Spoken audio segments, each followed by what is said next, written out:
Я ворованный не ем. Хумма-хумма, пей воду, хумма-хумма, падай в яму, отдай нам свое мясо, отдай свои кости. Это заклинает тебя Ло, мать матерей красных лисиц. Ты говно полное, что там говоришь. Ну что, дебилы, что ли? То, что я родился в России, да, меня никоим боком не делает россиянином, потому что, я не знаю, если бы я родился в конюшне, я же не был бы лошадью, да?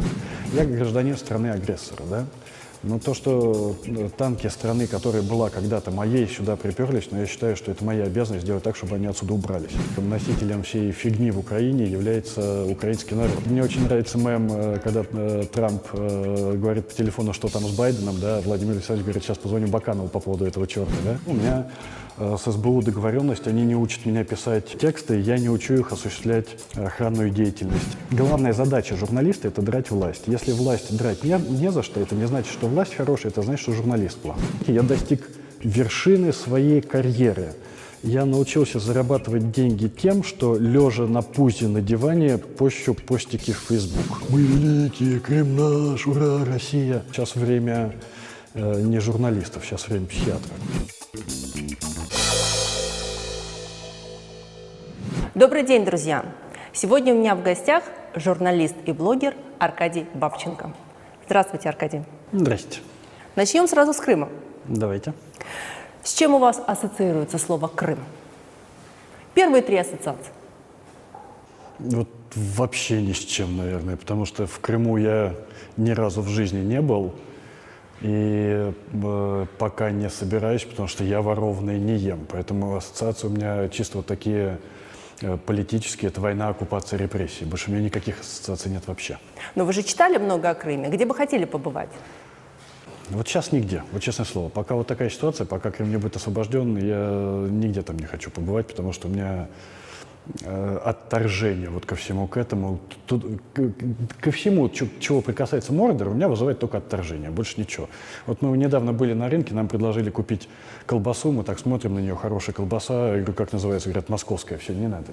Вот не надо, не рассказывайте мне, какая она хорошая, какая она вкусная, вот не хочу и все. Вот только такие у меня ассоциации сейчас. Чем пахнет Крым сейчас? Не знаю, ну не эксперт я по Крыму, не знаю. Хорошо. А вот вопрос как журналисту, как военному журналисту. Когда, а главное, в каком качестве вернется Крым в Украину?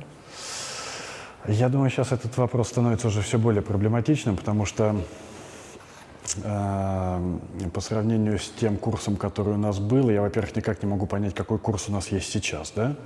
Потому что, мне кажется, у нас никакого курса нет вообще. У нас есть вот такие вот броуновское движение по проруби, вот такое вот метание. Потому что новая команда, мне кажется, она сама не понимает, куда она хочет. То договариваться посередине, то вы не так поняли, то формула Штайнмайера, то не формула, то идем в НАТО, то не идем в НАТО, то мы выступаем на Генассамблее ООН, потом говорим, что войну нельзя закончить победой. А чем тогда можно закончить войну? Поэтому вот этот вопрос отодвигается, мне кажется, все дальше и дальше. Мне кажется, у меня вообще такое ощущение, что если раньше я говорил, что Крым вернется в состав Украины только после смены режима, да, после смерти Владимира Владимировича Путина, да, а это вопрос 10-20, я не знаю сколько лет, потому что мужик-то молодой, и прожить он может дофига, вон, товарищ Мугабе в пример, да, то сейчас у меня такое ощущение, что с Крымом, возможно, уже повторится история, даже не то, что с Приднестровьем, а история с Северным Кипром, который вот 50 лет как бы оккупирован, и ну, как-то весь мир с этим смирился, и все закрыли на это глаза, и про новые санкции уже никто не говорит. Потому что вы смотрите, в чем проблема-то, да? Вот когда начались вот все эти выборы, да, когда я начал читать разговоры о том, что типа, ну, не понравится нам новая власть, заменим, да, вернем потом обратно старую. Ребята, так это не работает. Это не изотропное шоссе, это шоссе только в одном направлении, потому что если вот за эти 5 лет Украина уйдет от вопроса Крыма, от постоянного, каждодневного, ежедневного лоббирования, продавливания этого вопроса на международной арене, через 5 лет вам никто не даст вернуться к этому вопросу. Потому что если сейчас Молдова поднимет где-нибудь там в ООН вопрос о том, а давайте введем санкции против России за оккупацию Приднестровья, скажут, ну что, дебилы, что ли? Вы о чем? Да, вы о чем? 25 лет молчали, а тут вдруг что-то вспомнили, да? Поэтому у меня сейчас мои сдержанно оптимистические прогнозы сменяются скорее на сдержанно пессимистические. Я думаю, эта история теперь очень надолго. Хорошо, но говорят аналитики, что сейчас кризис с кадрами в команде Зеленского. Если бы вам предложили, ну, скажем так, заняться Крымом, вы бы пошли на это сотрудничество? Нет. Почему? Нет, потому что, опять же, куда идти, да, что делать? Вот при всех вопросах, при всех проблемах к Порошенко, к прошлой власти, которые там предъявляли, я вот готов согласиться со всеми. Я 95% из них могу оспорить, но окей, если вы там говорите коррупция, барыга, там Роттердам плюс, окей, пусть будет так даже, пусть будет даже так, да, я еще пару своих могу накидать. Но при всем при этом у прошлой власти была стратегия. У нее была стратегия, понятная мне стратегия, да? Куда идем, зачем идем, для чего нам это нужно, криво-косо, да, где-то там еще кто-то подворовывал, где-то там еще кто-то что-то там... Но это неизбежно, на самом деле, при любой власти. Безусловно. Но была стратегия, да, была стратегия. Вот страна двигалась в этом направлении, я понимал, куда и зачем мы двигаемся. Сейчас я не понимаю, в каком направлении, да, вот это броновское движение, я не понимаю, что там делать, да. Вот был, пожалуйста, вот был Климкин, который понимал, в каком мы направлении идем, попал в это броновское движение, и все мы начали вот с такими глазами наблюдать, как исполнительная власть ругается с министром иностранных дел, да. Поэтому сейчас нет, друзья мои, и потом опять брать и репутационные потери, и ответственность за все то, что не получится, я как-то не готов, нет. А вот по следам скандала с импичментом Трампа в сети пошла волна мемов: уволим Трампа, уволим Путина. Вот насколько это реально в нашей сегодняшней политической ситуации? Не, ну вообще, это да, это безусловно, это, я думаю, это вершина карьеры политика, когда после одного телефонного переговора начинается импичмент руководителю сверхдержавы, мировой сверхдержавы. Это, безусловно, это надо уметь. Это мало кто так сможет. Если говорить серьезно, ну, шанс импичмента Трампу я все-таки расцениваю как не очень высокие. Это возможно, но мне кажется, что импичмента все-таки не будет. Вообще, мне очень нравится мем, когда Трамп говорит по телефону, что там с Байденом, да, Владимир Александрович говорит, сейчас позвоню Баканову по поводу этого черта, да. Ну, не знаю, пусть с Владимиром Владимировичем поговорят, может, получится. Как был раньше мем «Богородица Путина прогони», да, а сейчас «Вовородица Путина прогони», почему бы и нет, после этого замечательного клипа, где поздравляют маму Владимира Александровича, вот это вот песни-стишок не видели? Нет, я не видела. Ну, посмотрите, это замечательно. Прям такой пахнуло, знаете, такой родиной пахнуло.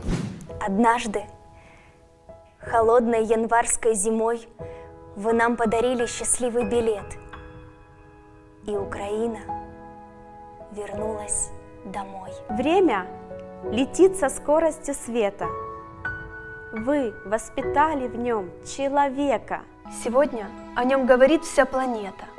Начиная с мая этого года страной управляет президент из народа. Простите за то, что ваш сын президент. Мы без вас ничего б не смогли. Римма Владимировна, народ верит вашему сыну. Спасибо. Спасибо. Спасибо за сына. Мы Украина! Родиной пахнуло. Во время выборов вы крайне эмоционально высказывались о выборе украинцев. Что не так с этим выбором? Ну, пожалуйста, все перед нами. Пожалуйста, смотрите, что не так. Вы смотрите, всего год назад быть гражданином Украины означало быть гражданином страны, которая воюет за свою независимость, противостоит одной из самых мощных армий в мире, одной из самых сильных недорейхов в мире. Да? То есть Украина вот сжала зубы, сцепилась и начала драться с захватчиком. Это было всего год назад. Да? И год назад Украина в мире воспринималась именно так. Как Украина воспринимается в мире сейчас? Смотрите, вот этот вот американский комик выпустил вчера эту сценку, да, про то, что в Украине выбрали президента, что за, не знаю, как это переводить, fucked up country это должно быть, да? Все части этого глупого Вотергейта еще тупее, чем вы можете представить. И даже сам украинский президент Владимир Владимир Зеленский выглядит нелепым дураком. Раньше он был комиком, игравшим в ситкоме роль президента Украины. Хотя самый интересный факт. Одна из его комических сцен, где он и другой артист изображали, что играют на рояле с помощью... Ну, сами увидите.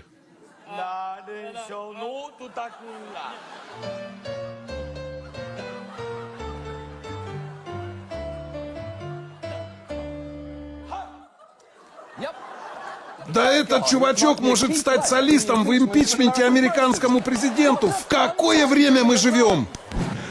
Смотрите, что сейчас идет, какие скандалы идут по поводу тех же самых переговоров Владимира Александровича с Дональдом, как его там по батюшке-то... Ну, Трампом. Фредовичем, да? Гигантские репутационные потери. Гигантские репутационные потери, когда действительно Украина из движения того, чтобы стать действительно субъектом международной политики, отодвигается опять на задворки, да? Когда действительно начинают решать существование Украины уже без Украины. Это произошло всего за год. Мы 5 лет держались, чтобы получить вот такое. Причем 5 лет, вы же поймите, что 5 лет это не срок, 5 лет это только начало пути, да? Сроки в таких делах, да, там, в суверенитете, в независимости, в субъектности, они в экономическом подъеме, да, в первую очередь. Это, ну, 10, 15, 20 лет. Польша, вот сейчас говорят, почему у Польши случилось, а у Украины не случилось. Извините, Польша к тому состоянию, в котором она сейчас находится, она двигалась 26 лет, получается, да, как минимум. Украина свое движение к независимости начала в 2014, потому что до 2014 года, когда у тебя руководители спецслужб назначают из Москвы, но это не стопроцентная независимость, да, и нам еще к этому было идти еще лет 20. Но вот сейчас движение приостановилось, мы откатимся, я боюсь, что мы откатимся даже не в 2014 год, да, потому что я имею в виду по вопросам войны, по вопросам Крыма, по вопросам Донбасса, да? Потому что в 2014 году суверенитет Украины над Крымом уже ни у кого не вызывал вопросов. В 2014 году Крым уже был Украиной. Все это устоявшееся было мнение в международной политике. Я боюсь, что мы в этом вопросе-то откатимся уже куда-нибудь год, так, наверное, в 92-93, когда опять все начнут говорить, что все не так однозначно, давайте посмотрим, но все равно уже так сложилось, давайте с этим смиримся. Я думаю, откат будет серьезный. Так мы больше потеряли с этим выбором или ничего не приобрели? Ну, оптимистичный сценарий, что мы просто потеряем 5 лет и потом начнем двигаться дальше в этом же направлении. Но это оптимистичный сценарий. Реалистичный сценарий, что мы потеряем все-таки больше, на мой взгляд. Украина не Россия? Нет, не Россия в любом случае, однозначно. Вот когда мне говорят, что... Вот мне русские либералы очень любят говорить, да ладно, вот в последнее время, да ладно, что ты там затираешь, посмотри, у вас то же самое произошло, там, зомбоящиком хакнули целую страну, и случилось то же самое, что у нас. Я говорю, не, ребята, такая же, но не такая же, есть различия, да, потому что тоже, если говорить о мемах, мне очень нравится мем, что носителем всей фигни в Украине является украинский народ. И это абсолютная правда. Это абсолютная правда, потому что вот этот вот выбор, это был выбор украинского народа. Украинский народ является субъектом украинской политики и главным субъектом украинской политики. А что вы подразумеваете по слову «фигня»? Ну, это мем есть такой, что в Конституции, как написано, носителем чего там, суверенитета является украинский народ, да, носителем всей фигни, которая происходит, является тоже украинский народ. Но здесь суть в том, что носителем всего является действительно украинский народ. Главный субъект политики украинской – это украинский народ. Российский народ не субъектен вообще никак, ни в каком смысле, ни в каком отношении. Все, что происходит в России, от российского народа никаким боком не зависит. Его никто не спрашивает вообще ни о чем. Да? В России все зависит от желания одного единственного человека. И вот это гигантская разница. Украина не Россия никогда и не была, и никогда и не будет. Я надеюсь. Но мы идем не туда. Ну, не туда, куда хотелось бы, конечно. Виталий Портников в недавнем интервью сказал, что в Украине фактически ликвидирован парламентаризм. Согласны вы с этим мнением? И вообще, по какому Украина идет по пути авторитаризма? или нет? Я не думаю. То, что здесь идет ползучий захват власти, это безусловно так. Вот то, что мы сейчас наблюдаем, это ползучий захват власти, если называть вещи своими именами. Но опять же, возвращаясь к тому, о чем мы говорили, субъектом в Украине является украинский народ. Да? Все будет зависеть от украинского народа. Я не думаю, что в Украине возможен авторитаризм. Я имею в виду именно украинский авторитаризм. Я не думаю, что здесь можно построить авторитарную вертикаль власти, потому что все авторитаризмы, все деспотии в Украине всегда были внешними. Да? Либо Россия, там, не знаю, либо Польша, либо Австро-Венгрия, что-то типа такого. Мне кажется, украинский авторитаризм в Украине невозможен. Но то, что потеря парламентаризма сейчас происходит, мне с Портниковым вообще очень сложно спорить, потому что с Портниковым я согласен абсолютно во всем. Мы с ним говорим одно и то же, только он говорит культурно, а я матюгаюсь и бью себя лицом, рукой по лицу. Да? Мы с ним, наверное, расходимся только в одном пункте. Виталий считает, что у новой власти нет другого пути, кроме как стать новым Порошенко, именно потому что в Украине есть такой субъект, как украинский народ. Я вот с этим готов поспорить и могу поспорить. Во всем остальном мы полностью согласны, конечно, когда у тебя... Понимаете, здесь даже сложно говорить с точки зрения политики, потому что к политике это все не имеет никакого отношения. Здесь надо говорить с точки зрения популизма и, наверное, все-таки сериала, да, потому что когда у тебя избирают человека, потому что он замечательно играл в сериале, избирают его главой исполнительной власти, а потом под него избирают несуществующую партию, которой нету, которая создается на коленке вот прямо в момент выборов, сгребая отовсюду каких-то людей, которых они даже не знают, про которых потом руководитель офиса президента говорит, что у нас в партии есть и психически больные люди, мы их не знали, мы вот так просто нагребли кого-то, и за это люди голосуют, и это проходит в парламент как парламентское большинство пропрезидентской партии, ну здесь... Что это вообще такое? Вот что это такое? Это общемировая тенденция, это то, что происходит во всем мире. Украина здесь, надо признать, действительно в лидерах мировых трендов. Это общий популизм вообще, он по всему миру идет. Пожалуйста, шведская школьница Грета. I shouldn't be up here. I should be back in school on the other side of the ocean. Yet you all come to us young people for hope. How dare you? You have stolen my dreams and my childhood with your empty words, and yet I'm one of the lucky ones. People are suffering, people are dying, entire ecosystems are collapsing. We are in the beginning of a mass extinction, and all you can talk about is money and fairy tales of eternal economic growth. How dare you? Это сейчас пик вот этого популизма, да, когда я крайне хорошо отношусь к Грете. Мне она нравится, мне нравятся люди с гражданской позицией, мне нравится, когда люди высказывают свою гражданскую позицию, да, но, извините меня, все-таки по таким сложнейшим вопросам, как потепление климата, который еще непонятно, от человечества оно зависит, антропоморфный это фактор, или это зависит, не знаю, от прецессии земной оси, или там от... Космических каких-то влияний. Да, от процессов, происходящих на Солнце, там раз в 10 миллионов лет, да. Но вот последний эксперт, кого бы я хотел слышать на трибуне Генассамблеи ООН, это 16-летний подросток, да. И вот, понимаете, вот опять же, Портников, по-моему, сказал эту мысль, что эпоха лидеров мнений, эпоха ломов, она закончилась, потому что действительно начинается эпоха таксиста, да, потому что не важен смысл сказанного, не важны когнитивные вот эти вот посылы, которые идут в речах, а важна эмоция. Важна, чем громче ты орешь, тем больше тебя слушают, тем лучше, да, чем успешнее ты снимаешь сериал, в котором ты из автоматов расстреливаешь свой парламент, тем больше шансов у тебя стать президентом. И это происходит по всему миру. Это происходит по всему миру, это, видимо, какой-то скачок, какой-то откат. Что с этим сделать? Мне кажется, ничего с этим не сделать. Но мы еще пережить, вернемся, Аркадий, к этому. Вы высказались о референдуме по вопросу освобождения Цемаха. Что вы имели в виду? О каком референдуме? Что нужно было спросить народ, выдавать ЦМХ или нет? Ну в этом плане, да, вы знаете, вот эти референдумы, я, наверное, поддерживаю, да, потому что дело-то не в ЦМХе. Но ЦМХ — это 10-я вода на киселе во всем этом вопросе, да. Путин обменял заложников не на ЦМХ. ЦМХ ему, конечно, нужен был, но не он являлся основной целью этого обмена, да. Это был вообще не обмен, это был выкуп. Основной целью этого обмена являлась податливость украинской власти. Податливость украинской власти.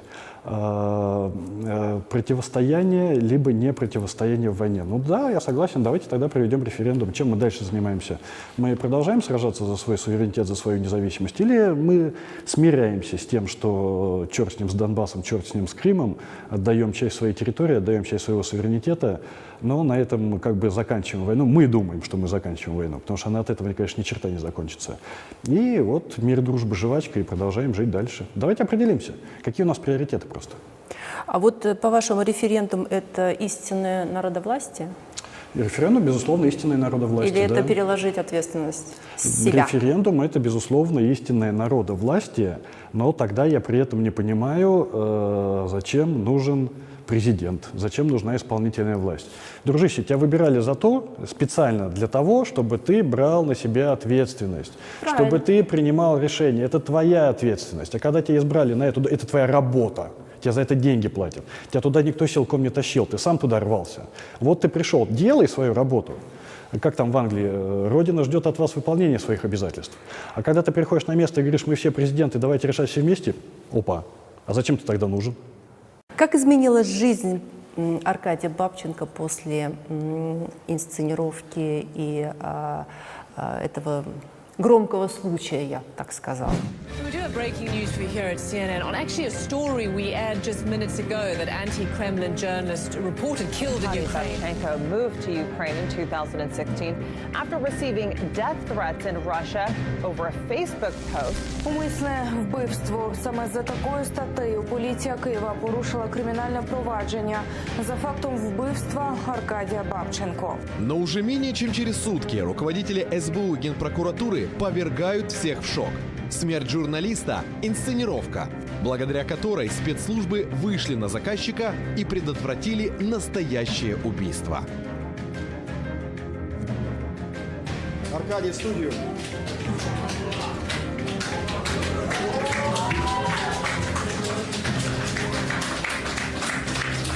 Потом будут кадры радости редакции АТР от прямоэфирного воскрешения Бабченко, которые облетели весь мир.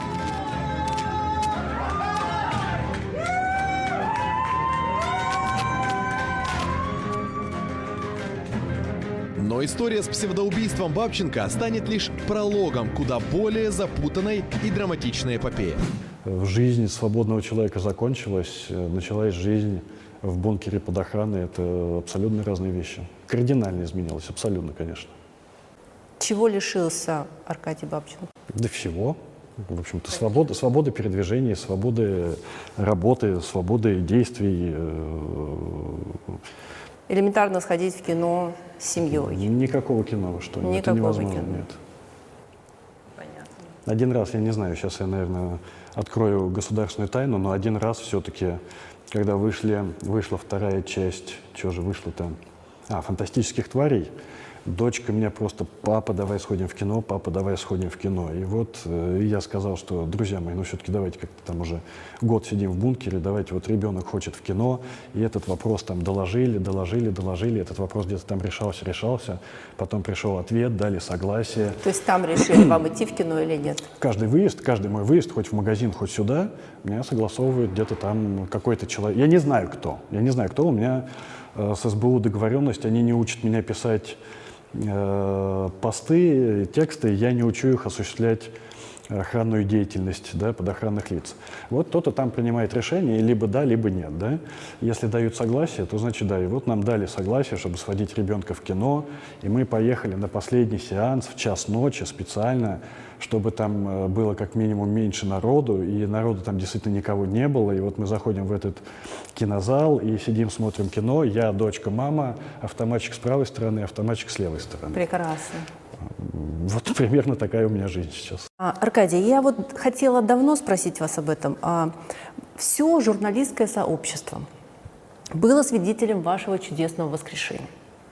Но толком никто даже не довел до конца, ну, скажем так, в СМИ, а чем же все это закончилось, ради чего это было сделано. Это не ко мне вопрос, это к СМИ тогда вопрос. Я не могу за своих коллег отвечать. А вы нам можете рассказать, чем это все закончилось?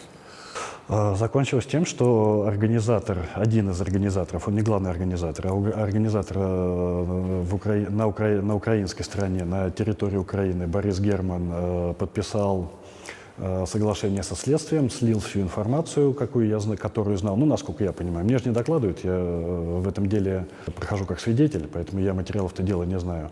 Он получил 4,5 года, эта цепочка выяснена, цепочка, к сожалению, на этом же Германе обрывается, остальные люди, Вячеслав Пивоварник и кто там стоит за ним дальше, они находятся на территории России, поэтому понятно, что с ними никакие следственные действия Украина проводить не может. Но, тем не менее, вот эта цепочка вскрыта, были названы... Мне кажется, там было названо довольно много знаковых вещей, которые потом потонули в хайпе вокруг списка Бабченко. Я вот об этом же. Эти имена, куда они утонули? Никто их не знает, никто об этом... Была названа вот эта вот партия «Разумная сила», да, которая по заявлениям Германа финансируется из России. Я не знаю, почему не проводится расследование дальше. Но у меня нет такой информации. Я, к сожалению, не могу на это ответить. Я просто не являюсь носителем этой информации. Какое будущее вы, Аркадий Бабченко, прогнозируете свободным СМИ на сегодняшний день в Украине? При такой концентрации власти в одних руках? Я не думаю, что свободные СМИ будут удушены. Мне кажется, все-таки это невозможно, потому что уровень свободы в Украине все-таки он действительно другой, чем в России, да? Но, тем не менее, какие-то наезды, какие-то попытки будут. Но я не думаю, что случится что-то кардинальное такое. СМИ будут жить, работать, освещать? Я думаю, да. А вот как освещать? По итогам первой пресс-конференции с Сенцовым обнаружился какой факт? Низкий уровень профессионализма со стороны журналистов. Что происходит? Вы знаете, вот эти вот вопросы, Олег, скажите, а вы Олег, для меня они тоже второстепенны на самом деле. Да, это действительно низкий уровень, безусловно. Но я это видел везде, это происходит везде, когда профессионалы, они, в общем-то, становятся не очень нужны, да? Потому что профессионалу надо много платить, ему нужна команда, ему там нужны условия, ему нужны студии, все это дорого, муторно, гиморно. Проще нанять мальчиков и девочек за 200 баксов, которые что-то там будут ходить и будут становиться подставками для микрофонов. Да, я вот что хотела сказать. О чем мы говорили в политике? Вот этот хайп, да, он тоже проявляется и в журналистике. В первую очередь подхватывают утку, нагоняют рейтинги, потом опровержение, опять рейтинги. А где же правда? Ну вот это то, о чем мы с вами говорили, да, когда когнитивная часть, да, смысловая нагрузка перестает иметь значение, на первую очередь выходит кликбейт и эмоции. Ну это тоже общемировая тенденция, с этим ничего не сделаешь. Тем не менее, я бы совсем не стал хоронить украинскую журналистику, потому что, скажем, мне есть чем сравнивать, да. По сравнению с Россией, да, журналистика в Украине просто цветет и пахнет, она просто процветает, да. Но все-таки, возвращаясь вот к этой пресс-конференции, вот то, что задавали эти дурацкие вопросы, это проблема второго плана на самом деле. Мне не по себе стало, когда на форуме ЕС приехал Игорь Валерьевич Коломойский, и его вот окружили представители СМИ, и 2 часа брали у него интервью. Вот это, на мой взгляд, гораздо более тревожный звоночек, чем дурацкий вопрос Олега Сенцова. Да? Потому что вы должны каждый раз, когда у вас появляется возможность встречаться с представителями власти, или уж тем более с тем человеком, который считается серым кардиналом, приведшим эту власть к власти, да, вы ему должны задавать только крайне жесткие вопросы. Например? Да? Ну, например, там, правда или неправда. Вот там расследование «Наши гроши» показало, как вы можете прокомментировать. А скажите, вот действительно ли вы то, а действительно ли вы сё, да? А не спрашивать там, Игорь Валерьевич, а сколько у вас акций там в МАУ?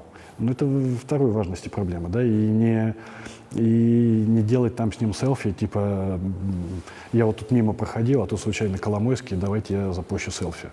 Потому что, смотрите, коллеги, мы с вами, мы не подставки для Сейчас вот две цитаты приведу. Давайте. Первая цитата это когда я пришел в 2000 году работать в московский «Комсомолец». Это еще где можно было работать. Это когда он еще не стал таким ватным и поехавшим головой, да. Была одна из более-менее свободных газет.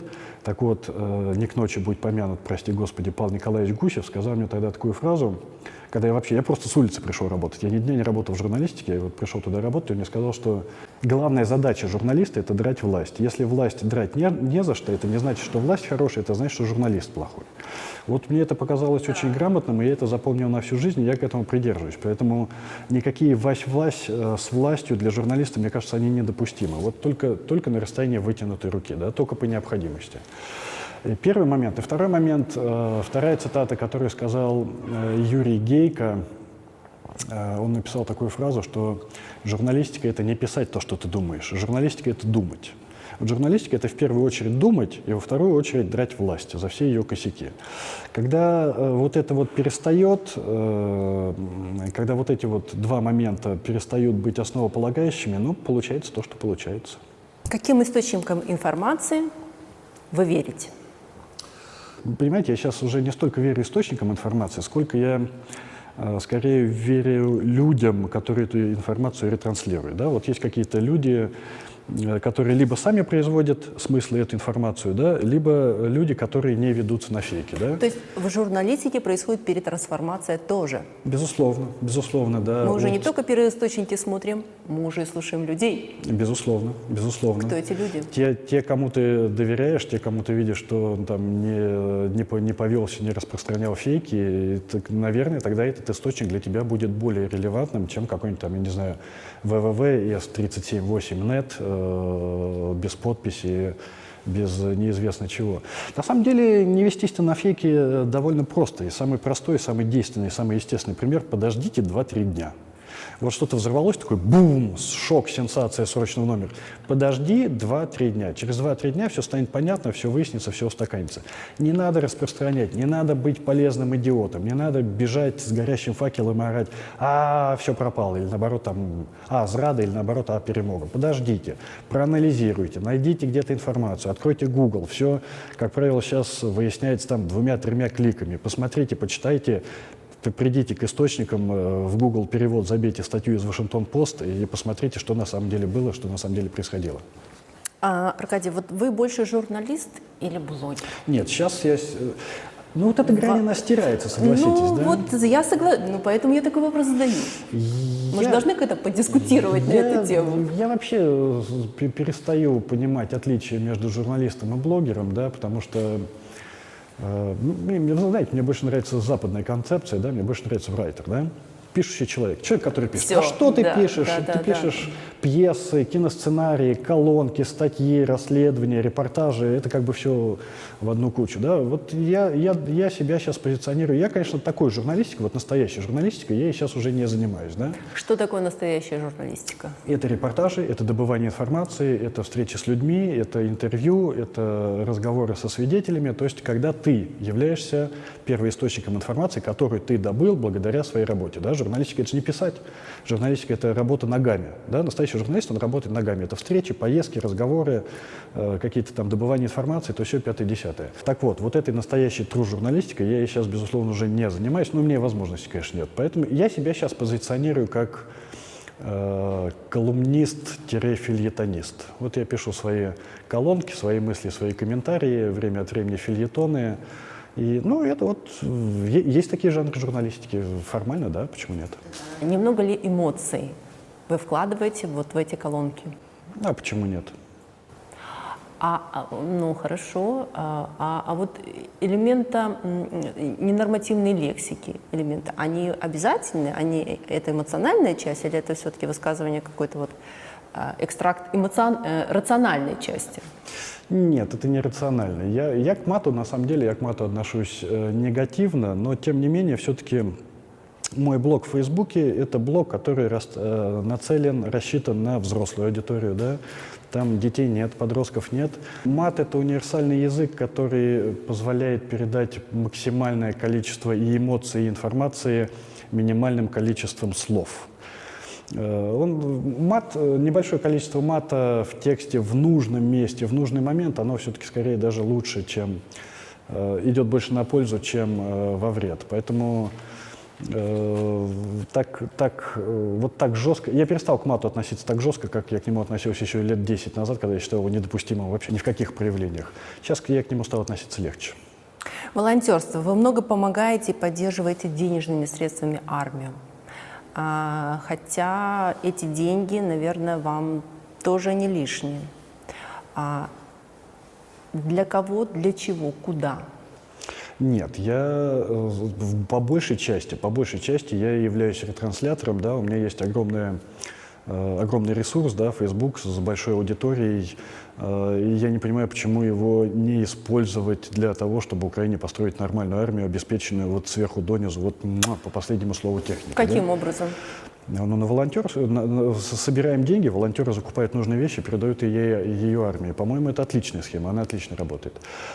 Свои деньги, да, я, безусловно, тоже перевожу. Я для себя установил обязательство вот некоторую сумму каждый месяц переводить вот из своих доходов. Ну, это налог такой, я считаю. Вот свой налог я армии тоже плачу, но это мизерная часть по сравнению с тем, что вот мы делаем с волонтерами больше. Мы все работаем, конечно, с Анной Домбровской, которая там постоянно закупает медикам части. С Ксенией Быковой мы постоянно работаем по метеостанциям, там еще по каким-то вещам. Да и вообще постоянно все, кто меня просит что-то закупить, помочь распространить, да, конечно, безусловно. А с какими-то, кроме этих, с какими-то известными волонтерскими организациями вы сотрудничаете в Украине? Мы с Мирославом Гаем, ну сейчас ему уже не надо, он же сам поднялся. С Мирославом Гаем хорошо знакомы, с Сержем Марко вот время от времени там что-то делаем. Ну, не делаем, я вижу у него посты, перепощиваю постоянно, да. Это всегда работает. Но сам я волонтером не являюсь, нет, я только ретранслятор. Это самое минимальное, то, что я гражданин страны-агрессора, да. Но то, что танки страны, которая была когда-то моей, сюда приперлись, но я считаю, что это моя обязанность сделать так, чтобы они отсюда убрались. Точно так же, как и приперлись. Я делаю минимально возможное то, что я должен делать. Да? Я не воевал, да? Я не пошел воевать, потому что я просто-напросто трус. Ну, подождите, Аркадий, вы были на Первой Чеченской войне, вы были на Второй Чеченской войне. О какой трусости вы говорите? Да нет, все, вы что, чем дальше, тем страшнее. Каждая следующая поездка на фронт становится страшно. Даже в качестве журналиста? А какая разница, что журналиста, если журналисту в голову железом прилетит, он что, останется живым, что ли? Я от одной мысли о том, что, не дай бог, начнется вторая серия, придется опять туда ехать, я кирпичами просто гажу. Когда мне говорят, ну, слушайте, типа, если эта власть начнет там сливать Украину, мы устроим Майдан, у меня волосы дыбом встают, да, я просто помню тот Майдан, я помню, какая цена была тогда заплачена, 100 жизней как минимум изначально, да, потеря одной области и двух частей двух областей, и 13 тысяч погибших, и я понимаю, что если третьего Майдана-то в Украине не будет. Никакого такого мирного Майдана его уже не будет. Начнется сразу кровавая мясорубка, потому что воюющая страна привыкла к крови, страна привыкла воевать, оружие, вагон, отдать приказ и с той и с другой стороны люди, я думаю, найдутся. И первый выстрел это сразу будет реки крови. А если вы думаете, что поехавшая головой империя, которая сидит на севере и сосредотачивает на границе танки, не воспользуется этим моментом, ну, конечно, она воспользуется. Я в ужас прихожу каждый раз от этих мыслей. Выход из этой ситуации есть? Есть, конечно. Выход из этой ситуации есть, безусловно, сопротивление, противостояние, мировая поддержка, постройка мощного государства в экономическом плане и в военном плане, да. Но, опять же, я не понимаю, нужно это сейчас нам или не нужно, или у нас мир, дружба, жвачка. Что мы делаем-то? Волонтерство, публичные выступления, социальная активность не мешает личной жизни Аркадию? Вам? Нет, не мешает никоим образом. Что там может мешать? У нас есть семья, у меня есть дочь, у меня есть жена. Жене моей вообще надо памятник поставить, потому что то, через что ей пришлось со мной пройти, ну, это, конечно, не каждому дано. Ну вот у нас есть наша ячейка общества, которая вот представляет собой единый атом. Помешать никак ничего уже не можете, я думаю. Аркадий, а вы помните, как вы познакомились с своей женой Ольгой? Да, мы учились в одном институте вместе. Потом я поехал на вторую чеченскую, она меня ждала, так и познакомились. Вы учились вместе? Да. Вы как-то рассказываете это не романтично.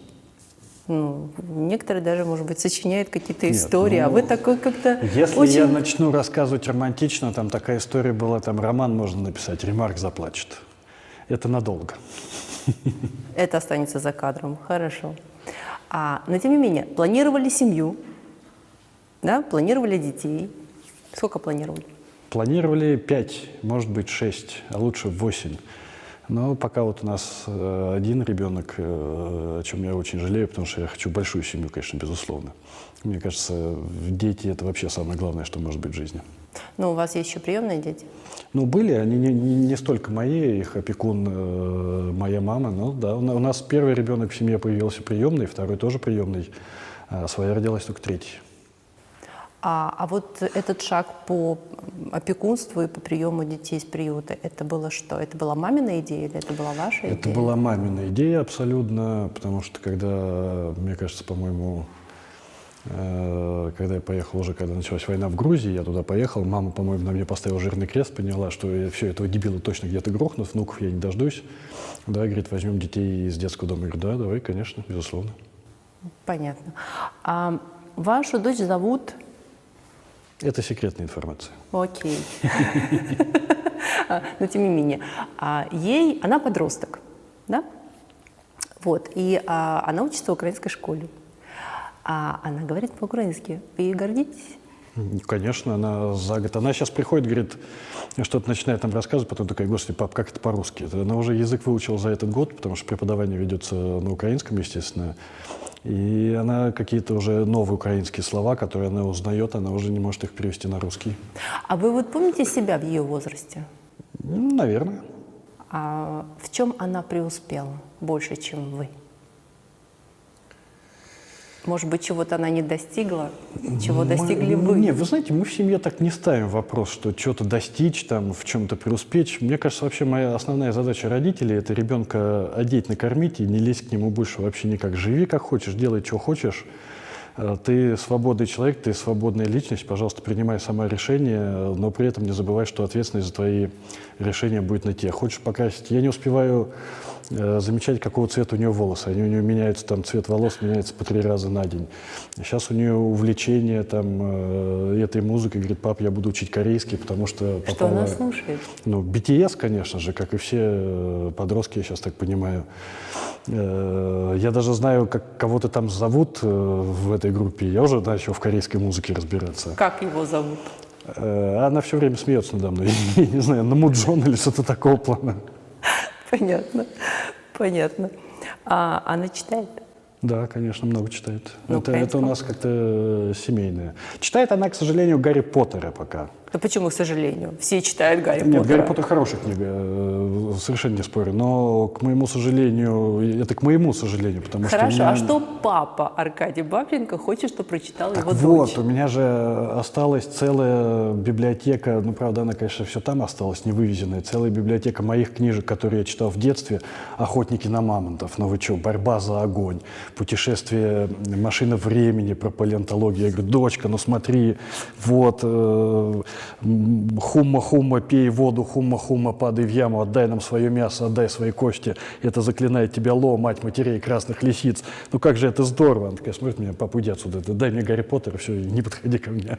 Папа, это какая-то древность какая-то. Ну вот все, я теперь старый, ну ё-моё. Я вообще-то должна этот вопрос задать вашей жене, но так как я не могу задать этот вопрос сейчас и здесь, я задам его вам. Какой Аркадий Бабченко как муж и отец? Да и говно полное, что там говорит-то. Почему? Мне так хочется вас постоянно защитить, что это не так, это неправильно. Да не дай бог никому такого мужа, вы что? Я же говорю, моей жене надо памятник поставить. Я бы на ее месте, меня бы бросил давным-давно и развелся. Таких дебилов поискать, конечно, еще. А вот я с вами не согласна, потому что я видела одну сцену, когда Оля со своей тарелки переложила в вашу тарелку то, что она не хотела есть. И вы с удовольствием это съели. Вот как это назвать? Мы экономим. А вы экономите. Замечательно. Будущее вашей дочери вы видите в Украине? Или это уже настолько будущее, что это не имеет значения? В какой стране? Я вижу ее человеком мира. Вы знаете, я, может быть, даже в какой-то степени Владимиру Владимировичу даже, наверное, благодарен, да, за то, что меня открыл двери, выперли из этой страны, да, и теперь мы поездили, пожили в разных странах, в разных городах. Я себя в Киеве чувствую полностью в своей тарелке. Я украинец. Вот все. То, что я родился в России, да, меня никоим боком не делает россиянин, потому что, я не знаю, если бы я родился в конюшне, я же не был бы лошадью, да? Вот 14-й год... Логично, как-то логично. 14-й год — это был такой какой-то переломный момент самоидентификации. Я себя, конечно, идентифицирую украинцем, с Украиной. Киев полностью мое место, мой город. Я себя чувствую здесь полностью в своей тарелке. Но при всем и при этом мир стал открытым. Все-таки 21 век. Вот кем хочет, как хочет, что хочет, пусть что хочет делает в любой стране, пожалуйста, выбирай, ребенок. Папа свою задачу выполнил, у тебя теперь весь мир открыт. Хобби, Аркадий, о которых мы не знаем. Это? Да как-то и нет у меня хобби. У меня, наверное, хобби связано с моей работой писать текстики и публиковать их в Фейсбуке. Мне это нравится. Понимаете, я достиг вершины своей карьеры. Я научился зарабатывать деньги тем, что, лежа на пузе на диване, пощу постики в Facebook. Вот для меня это идеальное состояние. Это когда хобби, вернее, когда профессия переходит в хобби. И хобби Высшее в профессию, да. хобби с профессией встречается. Вы прошли много войн самостоятельно. Человек, который пережил не очень много. Самостоятельно. Меня никто не спрашивал. Я и не хотел, может быть, никуда ехать. У меня юридическое образование. Я должен был быть юристом с шарфиком в красном кабриолете сейчас.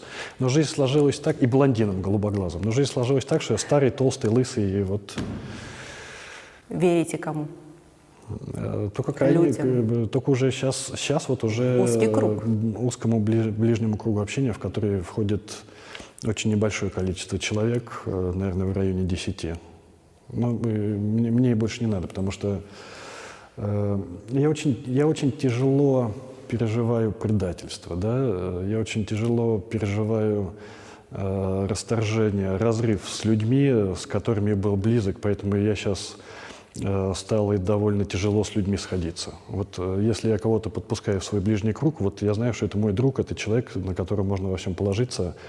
Но это небольшое количество людей. Большое количество людей в свой ближний круг уже не запускаю. Аркадий, о чем вы мечтаете?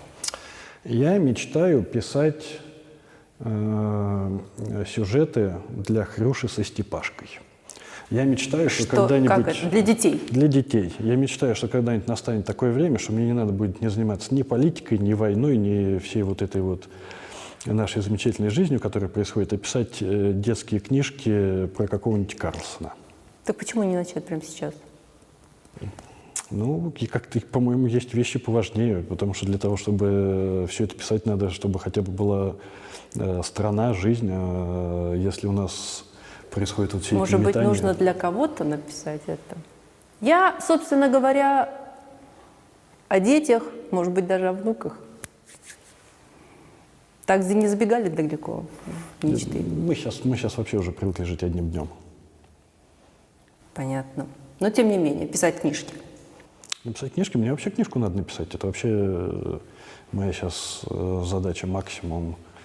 Я думаю, что пора уже. О чем она будет? А вот обо всем об этом. О том, у меня замысел такой, я думаю, что я начну с 93-го года, да, когда первый год, когда я увидел кровь, первый год, когда я увидел стреляющие танки. И вот с этого момента написать как страна, которая вроде бы могла стать нормальной демократической европейской страной, как она за это время сошла с ума и превратилась в то, что превратилась. Потому что в 2014 году я там был в Москве, я видел, как нация сходит с ума. Вот мы все задавались вопросом, как в 1934 году с ума сошли немцы. Вот я видел, как это происходит в прямом эфире. Я видел, как у людей на глаза просто падала пелена, и люди переставали включать мозг, переставали вообще мыслить, и с ними невозможно было разговаривать, потому что человек, он как будто наркотой обдолбан, да, там вот начинаешь ему объяснять, а там просто пелена на глазах: мы великие, Крым наш, ура, Россия. Но это до сих пор Сейчас, нет, сейчас все-таки меньше, но вот когда был вот этот пароксизм, я вам хочу сказать, это было страшно. Это было действительно страшно. Когда вся нация сходит с ума, это кошмар. Психиатрия. Психиатрия, да. Сейчас время не журналистов, сейчас время психиатров, безусловно. Когда нам ждать эту книгу? Ну, как напишу, я человек ленивый. Все понятно. Я ужасно не люблю писать книги, потому что когда я писал прошлую книгу, но это был тяжелый период времени, потому что ты, конечно, полностью во все это погружаешься, ты начинаешь там все это опять пропускать через себя, опять у тебя уезжает кукушка, опять там начинаешь заливать, и это довольно тяжело. Погружаться второй раз в это не хочется. А хотели бы сняться в кино? Да. Сейчас же, собственно говоря, эта ниша такая свободная. Да, вот в кино это у меня такая детская мечта, да, хотелось бы, конечно. В каком жанре? Супермена. С Супермена. Брюсом Уиллисом. Спасать планету. Вот так вот прям. Вах. Аркадий, мы сейчас на телеканале АТР, на котором, собственно говоря, вы работаете, и вы прекрасно знаете, что мы вещаем на оккупированный Крым. Я вас очень прошу обратиться по прямой связи к людям, живущим там.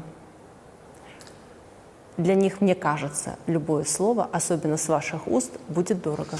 Вот вы ставите такие задачи, которые я считаю невыполнимыми, понимаете? Но мне вот сейчас, сидя под охраной, очень сложно обращаться к людям, которые живут там, где каждый божий день, чуть не каждый божий день проходят репрессии, да? Потому что я-то считаю, что если ты хочешь что-то сказать, не говори людям того, что ты сам не готов или не можешь сделать, да? Я вот не могу сейчас не поехать в Крым, да, не что-то там возглавить какой-то там протест или сопротивление, я не могу этого сделать. Поэтому я не считаю для себя допустимым людям говорить так, как им выживать в той ситуации, в которой они оказались. Но что я хочу сказать? Я хочу сказать, что я думаю, возвращение Крыма, выдергивание Крыма вот из этого имперского плена, куда он попал в очередной раз, оно, к сожалению, все-таки оттягивается. Все-таки оттягивается и откладывается, к сожалению, на годы, если не сказать больше. Но я ни секунды не сомневаюсь, что Крым все равно будет свободный. Вот я ни секунды в этом, как не сомневался и не сомневаюсь, будет просто сложнее, будет дольше, будет труднее, но Крым все равно будет свободным. Спасибо вам большое, Аркадий.